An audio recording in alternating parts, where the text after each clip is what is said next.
नमस्कार, news gallery में आप तमाम लोगों का स्वागत है। चेहरे पे आप मुस्कान देख रहे होंगे, लेकिन मुस्कान हमारे अपने बदहाल होती हुई हिंदुस्तान की रणनीति के ऊपर है, हिंदुस्तान की कार्यकारिणी के ऊपर है। ये मुस्कान हमारे हिंदुस्तान के उन तमाम नेताओं के ऊपर है जिनको लगता है कि हम बहुत समझदार हैं और देश की जनता भोली है।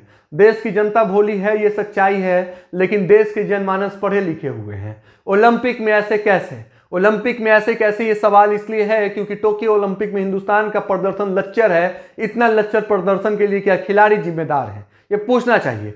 देश के लिए, खेल के क्षेत्र में बजट कितना मिलता है, उसका उपयोग कैसे होता है, किस पैमाने पे, किस क्राइटेरिया पे उस बजट को खर्च किया जाता है, ये खेल मंत्री से पूछना चाहिए। खेल मंत्री की नैतिक कर्तव्य होनी चाहिए कि वो प्रेस कॉन्फ्रेंस करके जवाब दें कि जब देश में खेल के लिए बजट को अलॉट किया जाता है तो उस बजट का क्या इस्तेमाल होता है। 230 करोड़ के बजट की कटौती कर दी गई। खेल में, ओलंपिक में हमें पदक नहीं मिलता है, खिलाड़ियों का ठीक से चयन नहीं होता है। 135 करोड़ के हिंदुस्तान में क्या 200 भी ऐसे खिलाड़ी नहीं है जो पूरे विश्व में अपना डंका और अपना परचम लहरा पाए। यह इसलिए सवाल है क्योंकि इस ओलंपिक में देखने को मिला कि खिलाड़ी और उनके कोच में ही तालमेल नहीं था। कहीं तालमेल की कमी, कहीं खिलाड़ियों का मनोबल डाउन था। आप खुद सोचिए कि आप जिस खेल में खेल रहे हैं वहां पे विपक्ष के जो खिलाड़ी हैं उनका हौसला बढ़ाने के लिए उनके कोच पीछे खड़े हैं।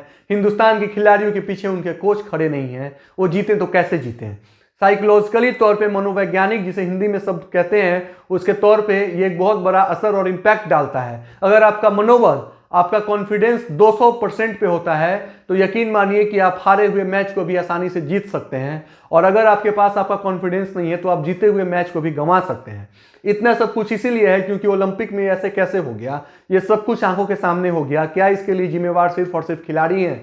क्या इसके लिए जिम्मेवार सरकार और खेल प्रशासन, खेलने का प्रणाली, प्रक्रिया, खेल मंत्री, खेल बजट, ये सब कुछ नहीं है? पूछा जाना चाहिए कि छत्तीसगढ़ और उड़ीसा और 7 सिस्टर्स वाले स्टेट्स के अगर किसी खिलाड़ी का चयन होता है तो ओलंपिक के कितने महीने पहले उनका चयन होता है, ओलंपिक के कितने महीने पहले से उनकी प्रैक्टिस दी जाती है, ओलंपिक के कितने महीने पहले से इंडियन प्लेयर्स पे पैसे खर्च किए जाते हैं, उनको इस तरीके का माहौल प्रोवाइड कराया जाता है। ये सवाल पूछना चाहिए। इसीलिए जिन खिलाड़ियों ने प्रदर्शन किया है, बेशक उनका प्रदर्शन लच्चर रहा है, लेकिन हमें फक्र होना चाहिए कि उनके बदौलत आज पूरे विश्व में हिंदुस्तान को लोग जान रहा है। जब महिलाएं या पुरुष नीली जर्सी में टोक्यो में मैदान पर थे तो उनके जर्सी को देखकर हर हिंदुस्तानी गौरवान्वित महसूस कर रहा था कि ये हमारे देश के हैं। लेकिन पूछना चाहिए कि हमारे देश के नेताओं ने क्या किया है। नेताओं का शब्द जैसे ही आता है ना तो हमें बहुत उनसे नफरत है।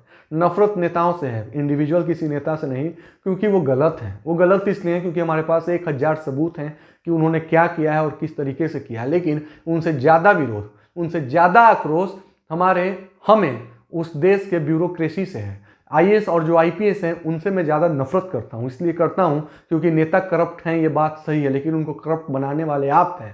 किसी नेता के पास इतना दिमाग नहीं है, उनके पास इतनी शैक्षणिक योग्यता नहीं है कि वो लोग क्राइम कर सकें, वो लोग घोटाला कर सकें, वो लोग देश की जनता को बेवकूफ़ बना सकें, वो लोग देश की जनता को लूट सकें।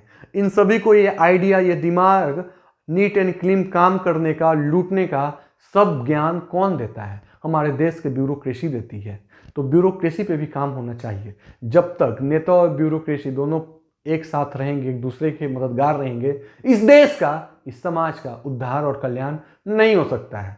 मनीष की बातें आपको अच्छी नहीं लग रही होंगी क्योंकि कुछ लोग, आप जरूर इसमें से पॉलिटिशियन होंगे, कुछ लोग ब्यूरोक्रेट्स होंगे, लेकिन सच्चाई यही है क्योंकि ब्यूरोक्रेट्स आप हैं। क्या गारंटी है कि कल आपका बेटा भी ब्यूरोक्रेट्स बनेगा?